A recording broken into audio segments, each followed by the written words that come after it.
여러분, 우리 삶의 모든 순간들이 어떠한 선택의 결과라고 저는 이제 감히 말하고 싶어요. 여러분들이 지금 이 자리에 앉아서 예배하는 것, 그거 뭡니까? 여러분들이 선택한 겁니다. 그렇죠? 뭐 오기 싫었든 아니면 마음이 갈등이 느껴졌든 어쨌든 이 자리에 와 있다는 것은 여러분들이 오기로 선택했기 때문에 이 자리에 와 있는 것입니다. 오시기 전에 아침 식사 하신 분 계시지요? 어떻게 밥을 안 먹고 살아요? 당연하지 않습니까? 라고 생각하시겠지만 안 드시는 분도 있단 말이죠. 그러면 드신 분도 있고 안 드신 분도 있어요. 이거 역시 뭡니까? 내가 선택을 한 겁니다. 우리가 일상생활 속에서 이렇게 많은 선택을 해요. 그런데 그 선택들은 사실 이걸 하든 저걸 하든 대부분은 큰 문제가 생기지는 않습니다. 뭐 식당에 가지고 여러 가지 메뉴 중에서 뭐 어떤 음식을 먹느냐, 뭘 먹든지 큰 지장은 없어요. 옷가게 가서 어떤 옷을 사느냐, 뭐 내가 옷을 뭐 다른 걸 샀다고 내 인생이 망가지느냐, 그런 일들도 없습니다. 메뉴가 라면과 김밥 딱 두 개밖에 없다. 그 둘 중에 하나 아무거나 택해도요, 안 굶어 죽습니다. 인생 망하지도 않습니다. 그러니까 우리가 살아가는 일상의 결국 많은 것들이 선택인데 그 선택들이 그렇게 큰 부담은 없어요. 대부분은 그냥 하면서 살아가요.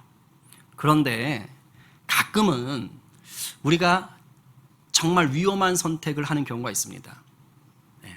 알고 했든 모르고 했다가 계속 하든 이런 선택을 하게 되면 인생이 망가져요. 아주 심각해집니다. 아주 비참해집니다. 우리 가운데 이걸 하는 분은 없는 것 같아요. 왜냐하면 그걸 하면은 바로 증상이 나타나기 때문에 이 자리에 올 수도 없습니다. 네, 이런 분은 없는 것 같아요. 혹시 펜타닐이라고 들어보셨어요? 펜타닐? 마약류의 일종입니다. 원래는 암 환자 증상, 통증을 줄여주는 아마 그런 약효라고 알고 있는데 이걸 이제 마약으로 제조해서 쓰는 거죠. 근데 마약 중에서 이 펜타닐이요 가장 치명적이고 가장 독하고 가장 중독성이 강하다고 해요. 문제는 이게 제조하기가 되게 쉽대요. 근데 제조하기가 쉽다는 말은 뭐냐면 싸단 얘기입니다.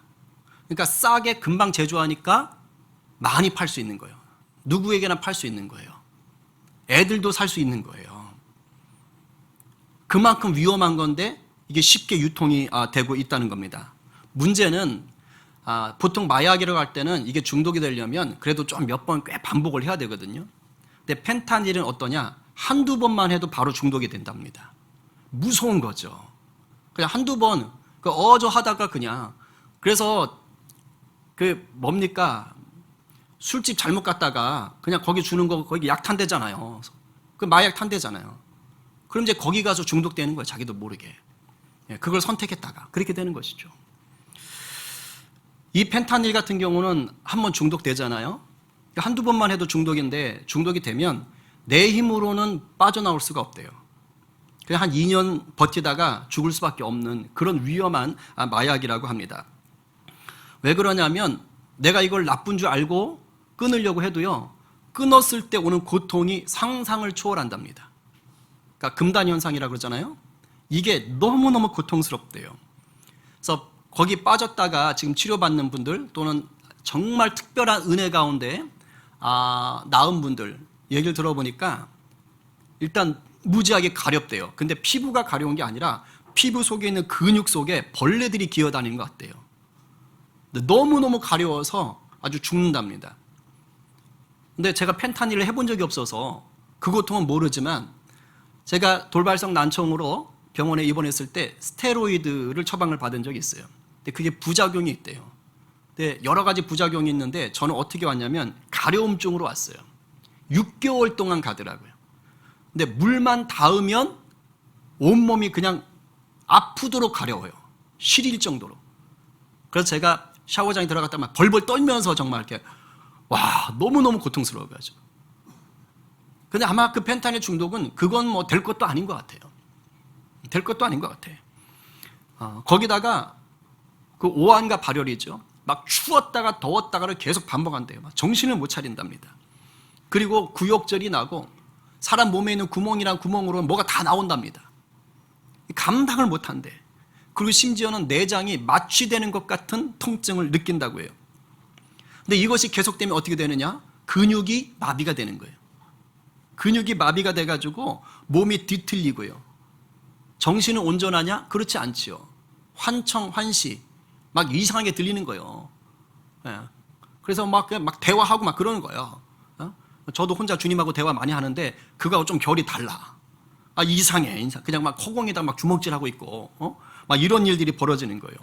사진 몇 컷 볼까요? 저게 미국의 켄시턴 거리에 있는 그 마약 거리입니다. 아마 보신 분들도 있을 거예요. 지게 지금 졸려가지고 이렇게 하는 게 아니에요. 지금 마약 때문에 경직돼가지고 몸이 뒤틀려가지고 저러고 있는 겁니다. 다음 사진이요. 저게 배고파서 배고파 쭈그리고 있는 게 아닙니다. 설 수가 없는 거예요.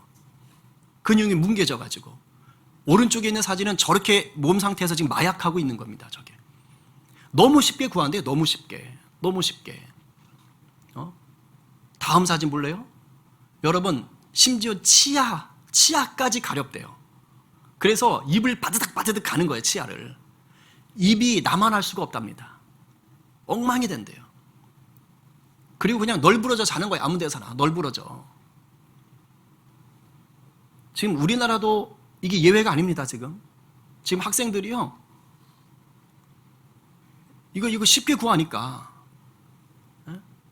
그리고 유흥업소 같은 데서 이거 몰래 제조해서 그거 하는 거예요. 왜? 거기 걸려들게 하려고. 그럼 자기 계속 찾아오거든요. 그럼 거기서 이제 유통시키는 거예요.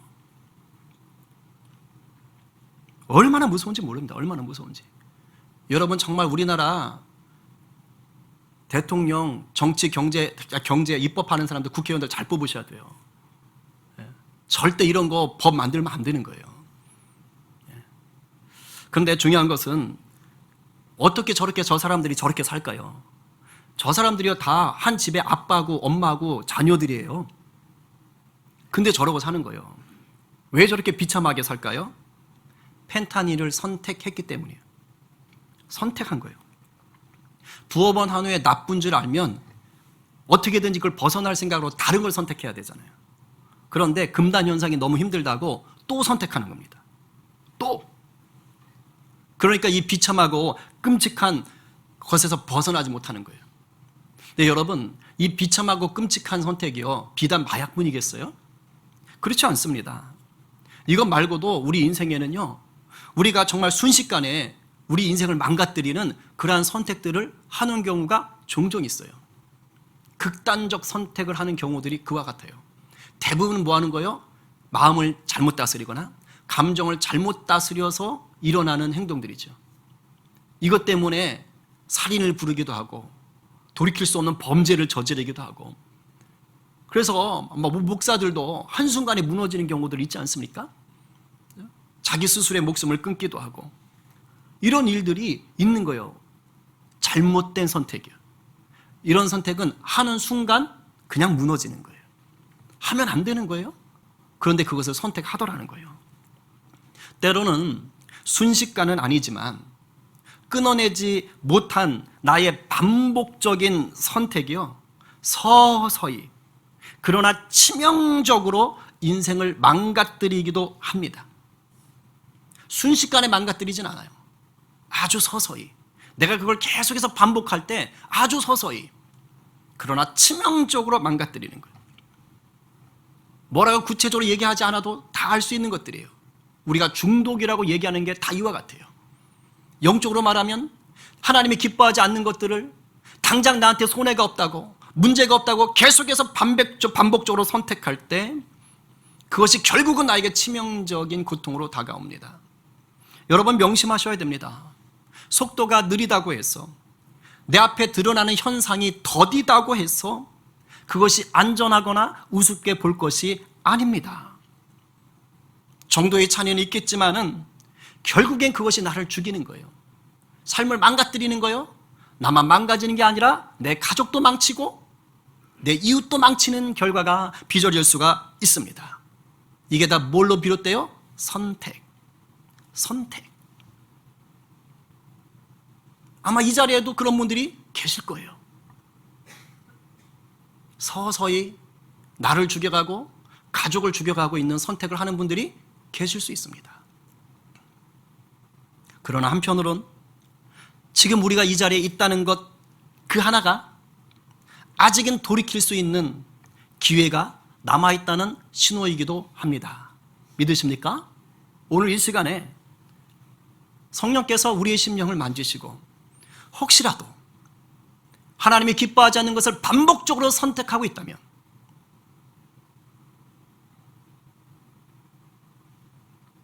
성령의 치료하심과 결단하여 끊어내게 하시는 은혜가 임하기를 간절히 축복합니다. 여러분, 저는 그런 생각을 해요. 아마 우리들에게 펜타닐처럼 어떤 즉각 반응이 나타나는 그런 비참한 선택을 하는 분은 한 분도 안 계실 거예요. 그러니까 여기 계시죠. 그러나 부인할 수 없는 분명한 사실이 있어요. 저도 그래요. 여러분도 그렇고 우리 주님이 기뻐하지 않는 선택, 내 인생에도 그다지 덕이 되지 않는 해로운 선택을 종종 합니까? 안 합니까? 솔직하게 얘기해 보세요. 하지요? 합니다. 이거 부인할 수 없어요. 우리가 예수를 믿는다고 하고 이렇게 예배를 드리는데도 불구하고 그러한 선택들을 하며 살아요. 저도 예외 아닙니다. 그래서 우리 삶 속에 어떠한 탄식의 질문이 나올 수밖에 없는 거예요. 그게 7장 24절과 같은 것일 수 있어요. 읽어볼까요? 시작. 오호라, 나는 곤고한 사람이로다. 이 사망의 몸에서 누가 나를 건져내랴. 예수를 안 믿는 자라기보다는 예수를 믿지만 온전히 주님 앞에 나오지 못했을 때 저런 고백이요, 우리를 붙잡는 거예요. 왜냐면 내가 생각해도 미치겠거든. 아니 도대체 나는 잘 살고 싶은데 안 돼. 그러니까 너무 괴로운 거예요. 물론 그렇다고 우리가 하루 24시간 1년 365일을 늘 나쁜 것만 선택한다? 그렇지 않습니다.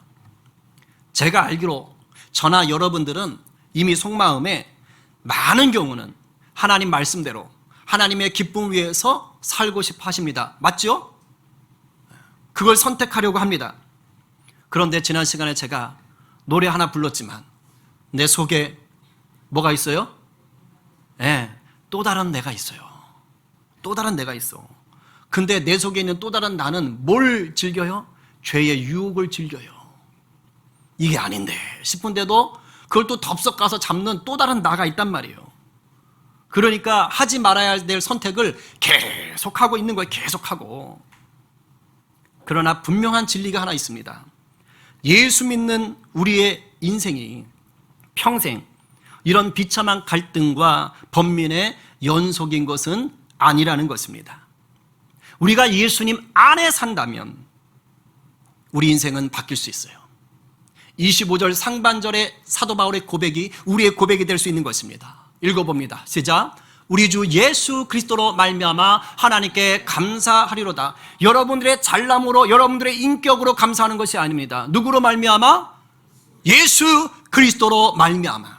예수 그리스도로 말미암아. 예수님 덕분에 감사할 수 있는 자가 되는 거예요. 예수님 덕분에. 여러분, 우리가 비록 흔들리고 무너질 때 있지요. 그러나 여러분들이 예수님 안에 사시면 소망이 있습니다. 하나님께 감사하는 삶을 살아갈 수가 있어요. 이것이 예수 믿는 성도에게 허락된 놀라운 은혜인 것입니다. 그렇게 여러분 살면서 지난주에 어쩌면 또 이번 주에 마음이 흔들리고 무너지고 삶이 위태로울 수도 있을 거예요. 그랬던 시간들을 지나왔을 수도 있을 거예요.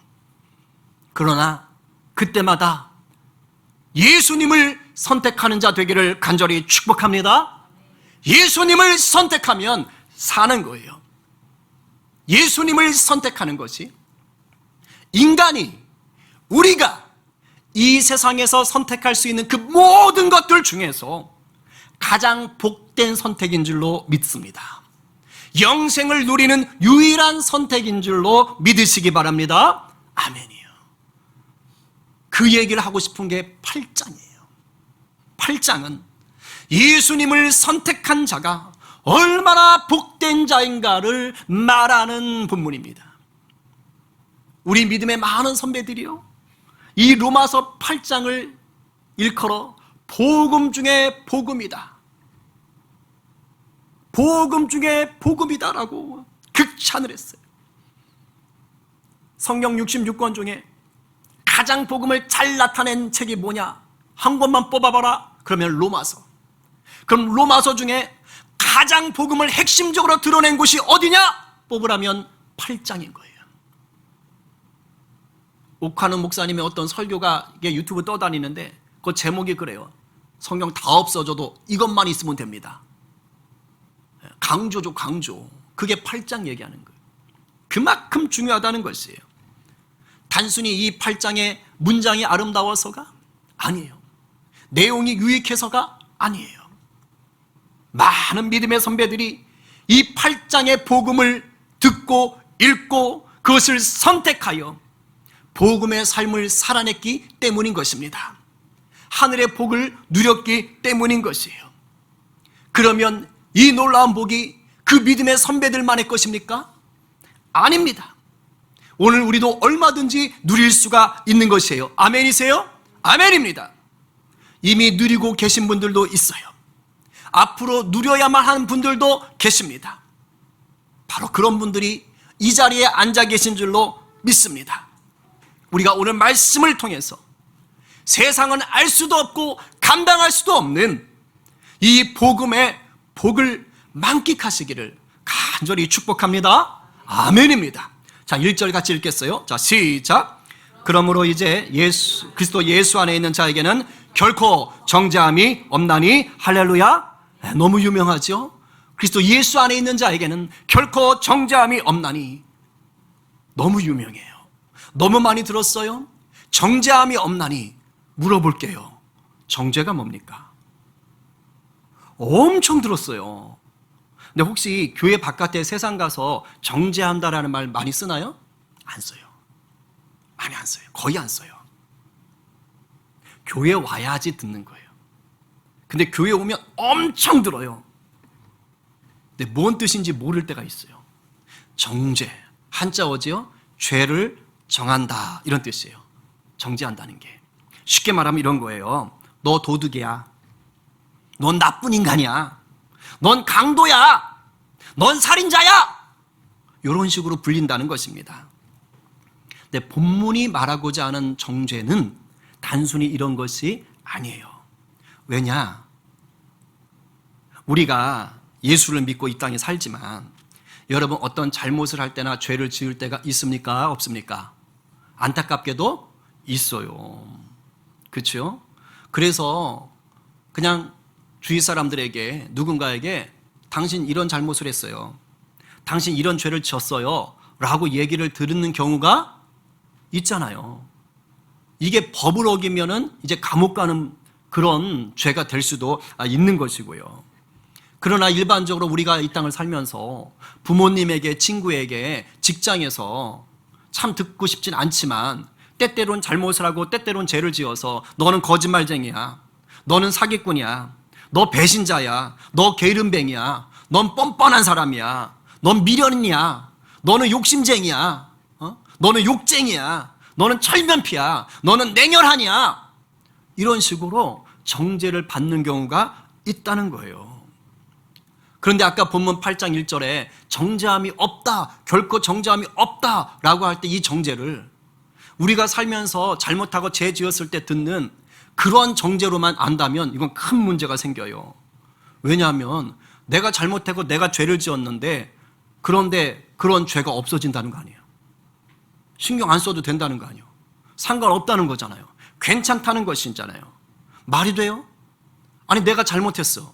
내가 누군가의 죄를 지었어. 근데 예수 믿는다는 거 하나만으로 그게 사라지고 없어지고 괜찮아집니까? 그게 예수님이, 그게 하나님인가요? 아닙니다. 여러분, 오해하시면 안 돼요. 구원파 이단들이 이런 식으로 이걸 해석해요. 그래서 예수 믿으면 정죄함이 없다니까 내가 무슨 죄를 줘도 괜찮은 줄 알아요. 다 상관이 없는 줄 알아요. 그런 뜻이 아니에요. 물론 하나님이 용서는 해주시죠. 회개할 때. 그러나 내가 지은 죄 자체가 없어지거나 이것이 아무 상관없다는 뜻은 절대 아닌 것입니다. 오늘 사도 바울이 말하는 이 본문의 정죄는 좀 더 다른 의미를 가지고 있어요. 사도 바울이 의도하는 뜻은 뭐냐? 우리 주님이 마지막 날 다시 오시면 심판하시잖아요. 그때 넌 죄인이야, 너 지옥에 가, 이런 얘기하지 않으신다는 겁니다. 이해하시겠어요? 구원받은 자로 산다는 거예요. 오히려 우리 주님 마지막 날 오셨을 때 나를 평가할 때 뭐라고 말씀하세요? 너는 내 자녀야, 내가 구원했어, 이렇게 말씀해 주신다는 것입니다. 이 은혜가 우리 가운데 모두 있게 되기를 간절히 축복합니다. 아멘이에요. 이 결정된 것이 오늘을 사는 우리 삶에 작동하는 거예요. 그래서 하나님께서 우리를 자녀로 받아주시고 자녀로 살 수 있도록 도와주시는 것입니다. 그러면 우리에게 정죄함이 없다는 것이 어떤 사건을 통해 이루어지느냐, 어떤 일들을 통해서 이루어지느냐, 이걸 밝히는 게 지금 2절, 3절, 4절이에요. 2절 읽어봅니다. 시작. 이는 그리스도 예수 안에 있는 생명의 성령의 법이 죄와 사망의 법에서 너를 해방하였습니다. 법 적용이 달라지는 것입니다. 우리가 예수님을 믿지 않을 때, 예수님 밖에 있을 때, 예수님을 인격적으로 만나지 못했을 때는 우리를 뭐가 묶고 있어요? 죄와 사망의 법이 우리를 묶는 거예요. 그래서 영원한 비참으로 우리를 자꾸 끌어가는 거예요. 그런 인생이에요. 죽을 수밖에 없고 지옥 갈 수밖에 없는 인생이었다는 것입니다. 그런데 예수님을 믿을 때, 우리가 예수님 안에 있을 때 무슨 법이 작동해요? 생명의 성령의 법이 우리를 어디서 건졌다고요? 죄와 그 싹신 사망의 법에서 우리를 해방하였노니라. 할렐루야. 아멘. 아멘. 아멘. 이게 예수 믿는 복인 것입니다. 이게 예수 믿는 복인 거예요. 자, 이제 공부 들어갑니다. 귀 좀 끝. 자, 보통은 여기서 생명의 성령의 법, 이것을 그대로 성령의 능력, 성령의 역사라고 해석을 해요. 자, 그러면 죄와 사망의 법은 보통 뭐라고 할까요? 우리 로마서 계속 배웠잖아요. 뭐와 뭐가 계속, 그렇죠, 율법, 그렇죠? 보통 그렇게 해석을 합니다. 제가 볼 때는 뭐 학자들이 그렇게 얘기를 하기 때문에 그게 틀렸다라고 볼 수는 없습니다. 그래서 죄와 사망의 법은 율법이다라고 볼 수가 있어요. 근데 그러면 좀 문제가 생겨요. 왜냐하면 우리가 지난 시간에 7장에서 배웠지만 율법이 나쁜 거예요, 본질적으로 좋은 거예요? 그래서 문제가 생기는 거예요. 죄와 사망의 법을 율법 이래버리면은 조금 문제가 생겨요. 그래서 학자들 중에는 그게 아니다, 그게 아니라 생명의 성령의 법이나 죄와 사망의 법이나 다 율법이다 라고 말씀을 하기도 합니다. 저는 이게 맞다고 보는 사람이에요. 대신 이렇게 봐요. 생명의 성령의 법은 예수님 안에 있을 때 율법의 본질이 회복된 상태, 이걸 말하는 거예요. 왜냐하면 이미 7장에서 사도 바울이 율법의 본질은 좋다고 얘기했잖아요. 그렇죠? 율법은 신령하다 할 때 저 신령하다라는 게 무슨 뜻이냐면 오늘 본문에서 얘기하고 있는 성령, 영, 이거하고 똑같아요. 영적이란 뜻이에요. 당연하죠. 하나님이 주신 것이니까. 그러니까 그 좋은 거예요. 더군다나 3장에서 이미 어떤 말씀을 하셨냐면 우리가 믿을 때, 즉 바른 믿음을 가질 때 그때 이제 율법 필요 없어, 율법 무시해버려, 이게 아니라는 거예요. 우리가 바로 믿게 되면 오히려 마지막에 뭐라 그래요? 율법을 굳게 세우느니라. 달리 말하면 율법의 본질을 회복할 수가 있다, 이 말을 지금 하는 것입니다. 믿으세요? 아멘이죠. 그러니까 쉽게 말하니까 성령을 통해서, 우리가 예수님을 믿으면 성령을 통해서 율법의 본질을 회복하는 삶을 산다, 이런 의미인 것입니다. 그 은혜가 우리 가운데 지금 임하고 있는 거예요. 그럴 수 있는 기회가 주어진 거예요. 그리고 3절과 4절은 이 죄와 사망의 법에서 해방될 수 있었던 것, 이것이 어떤 사건을 통해서 이루어졌느냐? 그게 바로 십자가다라고 강조하고 싶은 거예요. 지금 계속 복음의 핵심을 얘기하고 있다는 거 기억하시겠어요? 3절과 4절을 다시 한번 읽어볼까요? 자, 시작! 율법이 육신으로 말미암아 연약하여 할 수 없는 그것을 하나님은 하시나니 곧 죄로 말미암아 자기 아들을 죄 있는 육신의 모양으로 보내어 육신의 죄를 정하사 육신을 따르지 않고 그 영을 따라 행하는 우리에게 율법의 요구가 이루어지게 하려 하심이라. 좀 말들이 막 좀 어려워요. 그죠? 그래서 오늘은 제가 조금 풀어줘야 돼요. 그러니까 조금 공부한다 생각하고 정신을 바짝 차리세요. 지금 읽었더니 뭐가 계속 나오냐면 육신이 나오죠. 요게 조금 헷갈려요. 여기서 말하는 오늘 본문 속에서 나오는 육신이 뭐냐? 보통 우리 육신하면 이 몸뚱어리 생각할 수 있잖아요. 근데 여기서 지금 얘기하는 육신은 그런 게 아니에요. 지금 본문에서 나오는 육신은 아까 말했던 대로 예수님을 인격적으로 만나지 못한 인간, 죄가 유혹할 때 아싸 좋다 하고 죄를 덥석 붙잡는 인간, 그걸 선택하는 인간, 율법에 묶여가지고 그냥 죄책감에 시달리고 그냥 율법에 묶여서 율법이 말하는 그 죄를 막 짓는데 아주 그냥 열을 내는 그러한 인간의 상태를 얘기하는 게 육신입니다. 그러니까 이런 상태는요, 예수를 믿는다고 하면서 나와도 어떤 문제가 생기느냐? 예수님을 아직 인격적으로 만난 게 아닌 거예요. 그러니까 이렇게 교회 안에 있는데도 불구하고 뭐 하는 거예요? 율법을 붙잡고 구원을 얻어보려고 하는 거예요. 이게 대다수의 유대인들이 그렇게 살았다라고 지금 얘기했던 것입니다. 근데 여러분, 율법을 통해서 구원을 얻을 수 있어요, 없어요? 없다라고 사도 바울이 분명하게 얘기하고 있잖아요. 그래서 하나님이 어떻게 하셨어요? 우리에게 또 다른 의를 허락하시는데 그것이 바로 예수 그리스도예요. 근데 예수 그리스도를 이 땅에 보내실 때 하나님의 아들인 신이 왔나요? 아니죠. 누구로 오셨어요? 사람으로 오셨어요. 우리와 똑같은 죄의 유혹을 받을 수 있는 그러한 존재로 오신 거예요. 그러나 죄는 짓지 않으셨어요. 그러나 우리와 똑같은 인간으로 오셨어요. 그래서 어떻게 하시죠? 마지막에 십자가에 달리셨어요. 왜요? 누구 때문에? 우리의 죄 때문에.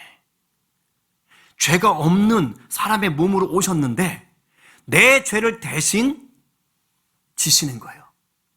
정죄함이 없나니 할 때 이 정죄는요, 단순히 죄를 정하는 정도가 아니라 헬라어 원어는 처벌, 형벌까지 받는다라는 의미가 같이 들어가요.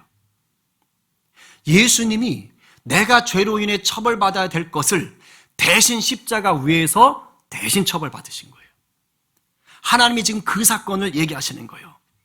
그래서 우리를 구원하셨다. 그래서 우리를 이제 본질로서의 율법을 행하는 자로 바꾸셨다라는 것입니다. 이것을 사도 바울은 무슨 말로 표현했어요? 자기 아들을 죄 있는 육신의 모양, 우리와 똑같은 모습으로 보내셔서 육신의 죄를 정하사 속죄 제물로 우리의 죄를 대신 지게 하셨던 뜻이에요. 이렇게 말을 적은 겁니다. 그래서 십자가에 달리신 예수님 덕분에 이젠 우리가 내 죄를 예수님이 걷어가셨잖아요. 그러니까 우리는 이제 더 이상 죄나 율법에 묶여 살지 않아도 된 상태가 되는 거예요. 요게 바뀐 겁니다. 요걸 얘기하는 거예요. 그러니까 성령님을 따라서 살면서 이제는 뭘로 바뀌어요? 율법의 본래 의도인 율법에 요구하는 것을 이뤄갈 수 있게 하신 거예요.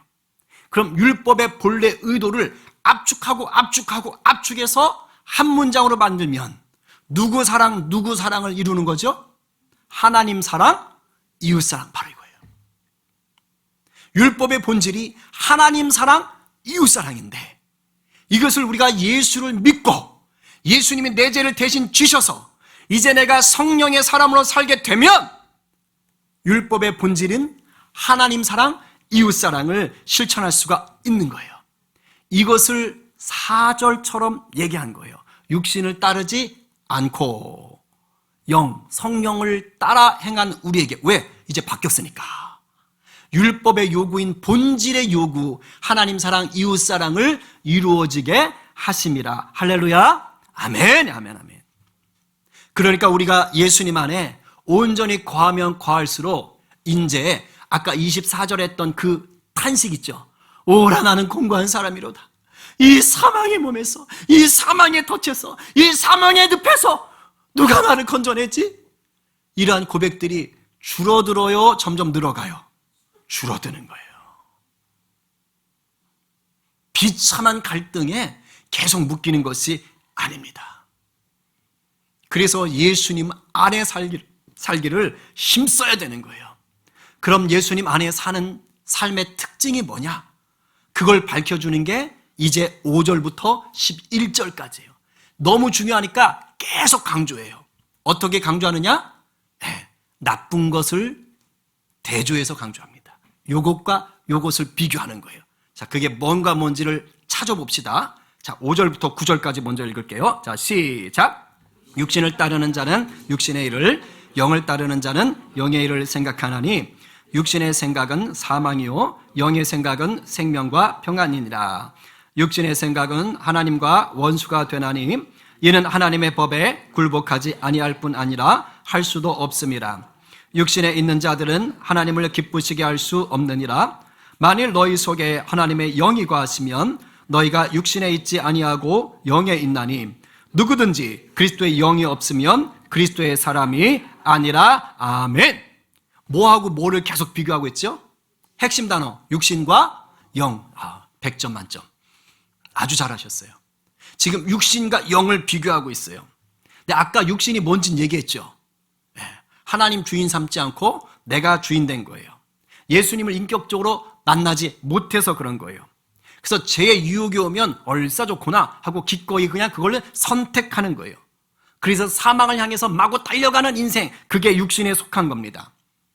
그리고 영은 뭡니까? 오늘 본문에서 예수님의 영, 하나님의 영, 성령이라고 얘기하고 있어요. 그러니까 우리가 예수님 안에 살면 자연스럽게 우리 안에 누가 임하신다는 거예요? 성령님이 임하신다는 거예요. 찾아오는 거예요. 여러분들 예수님 믿습니까? 그럼 여러분 안에 누가 계십니까? 성령님이 계시는 거예요. 그래서 우리는 자연스럽게 성령님을 따라 살 수 있는 뭐가 생긴 거예요? 자격이 생긴 거예요. 아니, 내 안에 성령님이 안 계시면 따라 살 수가 없잖아요. 근데 성령님이 계신 거예요. 자, 그런데 아니, 목사님, 성령님이 내 안에 계신데 왜 내 삶이 이렇죠? 왜 내 삶이 하나님 보시기에 뭔가 기뻐하지 않는 삶을 살죠? 그게 바로 지금 말하는 거예요. 성령님은 여러분, 우리 속에 계시지만 우리를 강제로 조종하지 않습니다. 독재자가 아니에요. 이걸 아셔야 돼요. 강제 점령군이 아닙니다. 우리 속에서 우리를 인격적으로 대우하세요. 우리를 로봇이나 장난감처럼 마구 조종하지 않습니다. 우리가 선택하게 하세요. 이 일은 하세요. 뭐가 진짜 생명이고 뭐가 진짜 평안인지, 뭐가 진짜 하나님이 기뻐하시는 것인지를 성령님은 계속 알려주십니다. 여러분 마음에, 여러분 생각에. 오늘 본문에 계속 생각 나오잖아요. 그렇죠? 계속 알려주세요. 그래서 선택하게 하시는 거예요. 왜? 로봇이 아니니까. 그래서 우리가 성령께서 말씀하시는 것을 선택하잖아요. 그럼 그때 성령께서 잘했어 하고 도와주시는 거예요. 적극적으로 힘을 내도록 역사하시는 것입니다. 그래서 우리가 예수님 안에서 성령을 따라 살면 1절에서 얘기했던 것, 무엇이 없다고요? 정죄함이 없는 상태가 되는 거예요. 이 정죄함이 없는 상태를 사도 바울이 10절과 11절에서는 또 다른 버전으로 풀어서 얘기를 합니다. 뭐가 정죄함이 없는 걸까? 성령을 따라 살 때 뭐가 정죄함이 없는 걸까? 한번 읽어봅니다. 자, 시작. 또 그리스도께서 너희 안에 계시면 몸은 죄로 말미암아 죽은 것이나 영은 의로 말미암아 살아있는 것이니라. 예수를 죽은 자 가운데서 살리신 이의 영이 너희 안에 거하시면 그리스도 예수를 죽은 자 가운데서 살리신 이가 너희 안에 거하시는 그의 영으로 말미암아 너희 죽을 몸도 살리시리라. 아멘. 읽다 보면 무슨 말인지 어려워요. 정신없어요. 이렇게 얘기할 수 있어요. 그래서 목사가 있는 거예요. 여러분 여기 읽어보니까 몸이라는 단어가 나왔어요. 아까 육신이 있었죠. 지금 같을까요? 다를까요? 달라요. 그래서 헷갈리는 거예요. 우리 육신이나 몸이나 그게 그거지. 근데 오늘 본문에서는 이게 다른 거예요. 여기서 몸은 뭐냐? 지금 여러분들 이 세상에 살아가고 있는 이 상태. 이 상태의 몸을 얘기하는 거예요. 그럼 우리 이 몸은 나중에 호흡이 끊어지면 남아있어요? 사라집니까? 다 사라져요. 썩어 없어지는 것입니다. 그 몸을 얘기하는 거예요. 죄에 오염되어서 이 땅에 사는 이 육체는, 이 몸은 나중에 죽고 나면 사라집니다. 그러나 우리의 영혼은 성령께서 주장하시기 때문에 하나님 백성으로 살고 있다는 것이에요. 그러다가 예수님께서 나중에 재림하셔서 우리 이제 다시 주님 앞에 설 때 우리에게 뭐가 생기는 거예요? 부활의 몸이 생기는 거예요. 그 얘기하고 있는 거예요. 그 얘기. 이 땅에 사는 동안 이 몸은 때가 되면 죽지만, 그러나 우리 영은 하나님의 자녀로 살다가 우리 주님이 다시 오시면 부활의 몸으로 다시 살게 된다. 그러니까 부활하면 지금 이 몸이 있는 게 아닙니다. 그 얘기를 지금 하고 있는 거예요. 굉장히 중요한 신학적인 복음의 원리가 다 들어가 있는 것입니다. 이것이 바로 뭐예요? 정죄함이 없는 인생이다 라는 것을 또 다른 표현으로 얘기하는 거예요. 이제 슬슬 좀 정리하겠습니다. 내용이 조금 어렵기 때문에 다시 한번 정리할게요. 자, 예수님을 진짜로 믿는다는 것은 이렇게 예배당에 와서 예배만 드린다고 결정되는 것이 아니에요. 예수님을 인격적으로 만나셔야 돼요. 인격적으로. 예수님을 주인 삼으셔야 돼요. 이게 예수님 안에 사는 것입니다. 그런데 내가 예수님 안에 사는 것을 어떻게 알 수 있습니까? 아까 말씀드렸죠? 뭐를 따른다고요? 성령을 따른다고요. 다른 사람들은 모를 수 있어요. 근데 나는 알아요. 자기 자신은 내가 성령을 따르는지 아닌지를 알아요. 왜? 내 마음에 계시니까. 내 생각 속에 작동하시니까. 그래서 무엇이 옳고 그른지, 무엇이 성령의 뜻인지를 알려주세요. 그럼 내가 그것을 선택하면 나는 예수 안에 살고 있는 것이에요. 그런데 무엇이 옳은지 알려주시는데 불구하고 그것에 대해서 자꾸 거부하고 살면 우리가 구원받았는데도 불구하고 자꾸 육신을 따라 살려고 하는 그 습성대로 나가는 것입니다. 아예 안 믿으면 그거는 그냥 육체에 빠져서 사는 것이고. 그러니까 여러분들이 정말 성령님을 따라 사는지를 한번 돌아보세요. 지난 한 주간 어떻게 사셨어요? 이번 주 어떻게 사실 것입니까? 성령님은 절대 강제하지 않으세요. 조종하지 않으세요. 내가 선택하게 하시는 거예요. 그러니까 여러분들이 이 한 주를 선택하시며 살면 되는 것이에요. 만약에 내가 예수 믿는 것이 진실로 맞다면, 예수님이 나의 주인 된 것이 정말로 맞다면, 그러면 나는 뭐 할 수밖에 없어요? 성령의 뜻을 선택할 수밖에 없는 거예요. 왜? 성령님 안에 거하기 때문입니다. 물론 오해하지 마세요. 그럼 내가 100% 항상 늘 성령의 뜻을 다 선택하며 살 수 있느냐? 그건 아닙니다. 왜? 이 땅에 마귀의 공격이 있어요. 유혹이 있어요. 그 때때로 무너지고 넘어집니다. 자식이 열받게 해보세요. 그럼 처음에 한두 번은 곱게 말하다가 나중에 으악! 하면서 막 헐크로 바뀌잖아요. 막 괴력이 솟아나오고 그죠? 어떨 땐 나도 평상시에 할 수 없었던 나도 놀래버리는 그런 막 욕지거리가 막 튀어나갈 때도 있고. 그럴 수 있는 거예요. 그러나 우리 성령께서 내 안에 계시면 바로 뭐 하는 거예요? 성령께서 깨닫게 하시는 거예요. 그래서 아이고 주여 죄송합니다. 그래서 되돌이키는 것이죠.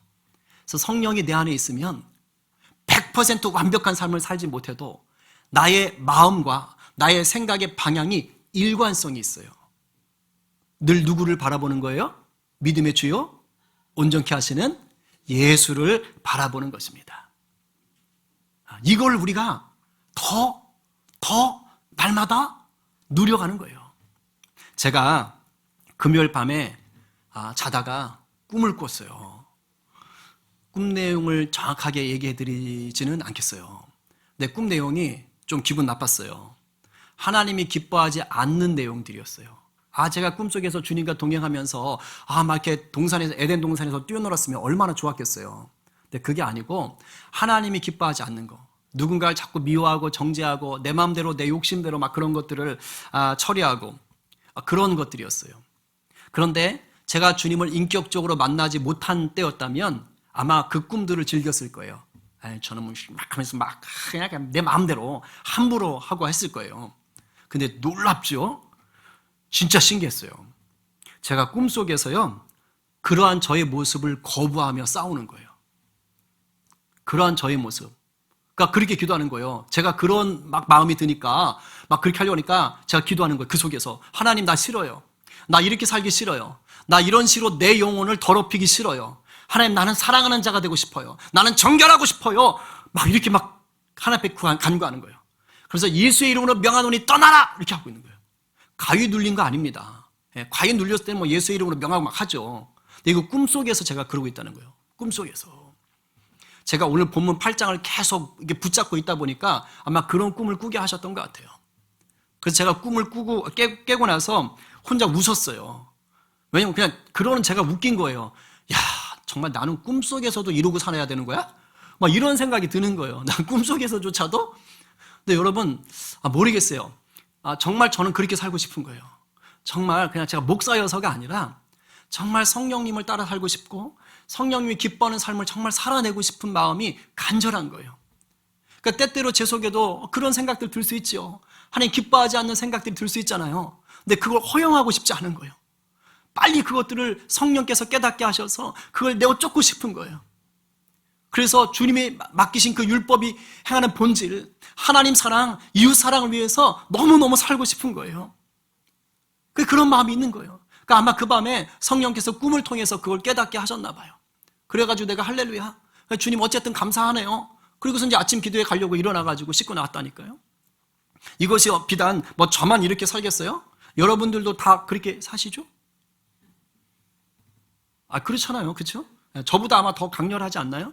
저는 주대로 살고 싶어요. 막 이렇게 꿈에서라도 막 부르짖는 분들 아닌가요? 그런 줄로 믿습니다. 아멘이 작네. 그런 줄로 믿습니다. 그렇게 살게 될 줄로 믿습니다. 아멘이에요. 우리 모두가 정말 예수님 안에서 성령님과 함께 찐 성도로 사시기를 간절히 축복합니다. 오늘 누가 내 죄 대신 죽으신 예수님을요, 구세주요, 주인으로 모셔서 우리 성령님을 따라가기로 선택하시겠습니까? 오늘 누가 하나님이 기뻐하시는 것을 선택하셔서 참 생명과 참 평안을 누리고 나눠 주시겠어요? 창세 전에 이미 나를 먼저 선택하신 하나님께 감사하며 이제는 예수님 안에서 성령과 동행하기로 선택하는 저와 여러분 모두가 되기를 간절히 축원합니다. 아멘.